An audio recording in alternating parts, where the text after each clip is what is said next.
Salut à tous les amis, j'espère que vous allez bien. On se retrouve ce dimanche soir pour débriefer le trophée Gamper, le Barça qui remporte le match 5-0 contre Com. Donc on va revenir sur toutes les informations. Il y a beaucoup de choses à dire sur ce match, sur l'avant-match aussi. Donc on va y aller sans plus attendre. On y va.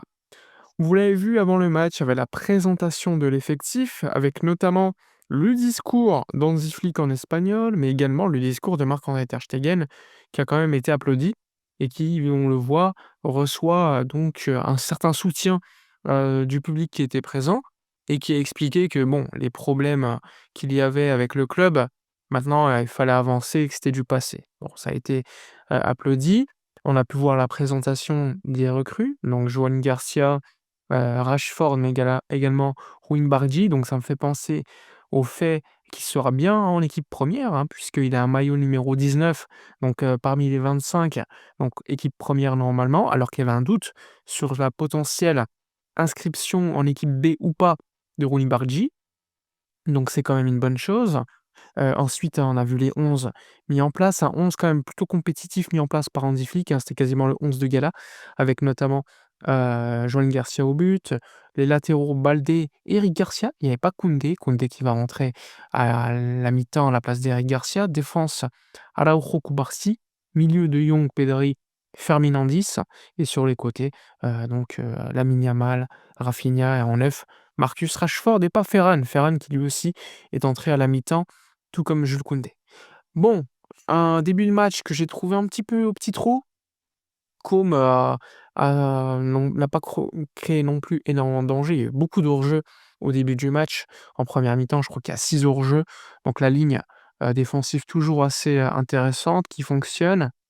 Bon, évidemment, ça peut se jouer parfois quelques centimètres, mais là, ça a plutôt bien fonctionné.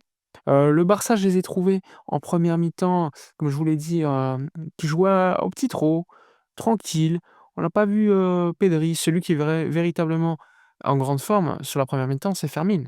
Pas parce qu'il marque un doublé, bon, il y a aussi le doublé qui compte, mais également parce que c'est un joueur qui presse énormément. On vous l'avez vu, le contre-pressing effectué par Rafinha, Fermin était assez impressionnant et en plus avec beaucoup d'efficacité.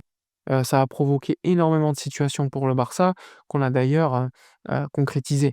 Donc le Barça a ouvert le score par le biais de Fermin sur un pressing, où il y a une mauvaise relance de Com, c'est un petit peu comme vous voulez le voir.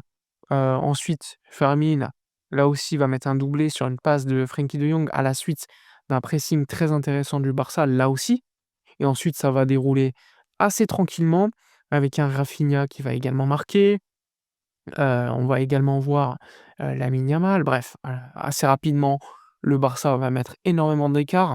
Ce qu'on peut noter, c'est quand même le troisième but que j'ai trouvé magnifique. La belle construction qui part de Joan Garcia sur Rashford, qui va décaler Fermin, qui va gagner un petit peu de temps et lancer Rashford à pleine vitesse, qui va mettre une passe pour, Rafinha.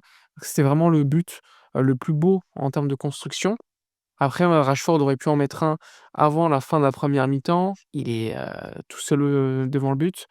Il déroule le gardien, il a plus qu'à la mettre, il la met juste à côté, donc c'était vraiment le raté de la soirée. Mais bon, globalement, il fait un bon match. Une passe D, il peut mieux faire, hein, quand même, mais je globalement, il a fait un bon match. En termes de pressing, le troisième but important et franchement, ouais, c'était pas le meilleur ce soir, loin de là, mais il a fait un bon match. Bien aimé également la performance effectuée, par, Cubarsí, défensivement toujours très solide, par Joan Garcia également, le gardien, barcelonais impeccable, à clean sheet. Il n'a pas eu énormément de travail à faire, mais quand il devait le faire, il l'a très bien fait, même quand il y avait des hors-jeux, il allait jusqu'au bout, il a pu faire une ou 2 parades franchement impeccables. Bon jeu au pied aussi, même si par moments on a l'impression qu'il stresse un peu avec le ballon au pied et finalement toujours la bonne solution qui est trouvée. Donc globalement un bon match pour Joan Garcia aussi. Ensuite Araujo, qui a fait deux trois relances ratées malheureusement, on le voit qui essaye, hein, clairement de faire des passes parce que c'est important, surtout quand tu remplaces Inigo Martinez.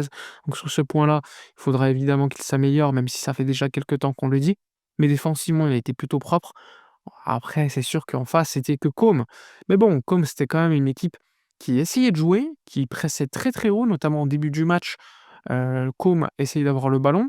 Beaucoup de pressing, ça jouait derrière le dos de nos centraux. C'est plutôt intéressant également de voir une telle adversité. Maintenant, ça reste encore très loin du Barça et surtout d'un Lamine Yamal qui aujourd'hui, bah, n'a pas trop de concurrence sur la planète football, hein.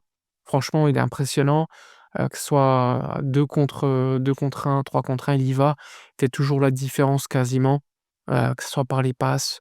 Ce soir, il peut faire 2, 3 passes décisives facilement si les coéquipiers ne se ratent pas, donc un gros match, là aussi, clairement pour Lamine Yamal. En seconde mi-temps, je vous l'ai dit, il y a 2 changements, Koundé et Ferran qui vont remplacer Rashford et Eric Garcia. Bon, globalement, Ferran fait une belle entrée, passeur décisif, rapidement en deuxième mi-temps pour Lamine Yamal qui mettra un doublé. Très bon jeu effectué par Ferran. Après, il rate une occasion sur une passe de Lamine Yamal venue complètement, d'ailleurs. Mais bon, globalement, là aussi, c'est un bon match, de la part de Ferran, une bonne rentrée de sa part qui continue tout simplement à marquer des points, un petit peu comme les autres, hein. Ensuite, il y a eu beaucoup de changements. Gavi a pu faire sa entrée en jeu, un Gavi qui apporte toujours de toute façon. On a pu voir également Gérard Martin, en fin du match Christensen, quasiment toute l'équipe a changé. On a vu Dro, Tony Fernandez entrer, Ronny Bargi aussi. Bref, globalement, un gros turnover à la fin du match, puisque le score était déjà acté. Bon, on a pu voir quelques séquences assez intéressantes, mais globalement, franchement, c'était super. Un bon match globalement du Barça, même si par moments on l'a vu, ouais, on peut mieux faire. Mais franchement, quand tu vois Rafinha, il y a 5-0, il continue de presser, ouais. D'ailleurs Rafinha, je crois que c'est sur le quatrième but, il fait faute. Finalement, le but n'est pas annulé. Je voulais quand même le préciser, parce qu'on est quand même assez honnête. Mais bon, c'est quand même une volonté de Flick qui veut toujours que son équipe continue de presser malgré un 3-4-0 et Rafinha, c'est clairement le joueur qui symbolise un petit peu tout ça, malgré le fait que tu mènes facilement, mais là, tu veux toujours mettre un but encore, encore, encore jusqu'au bout et ça, c'est Rafinha, tout simplement. Donc globalement, victoire largement, tranquille pour le Barça 5-0. Pré-saison avec beaucoup de succès, un Barça qui tranquille, a gagné tous ses matchs 3-1, le premier contre le Vissel Kobe. Ensuite, il y a eu la victoire assez large contre, je crois que c'était ouais, Séoul, ensuite Daegu, puis ensuite, Côme. Donc tranquille le Barça.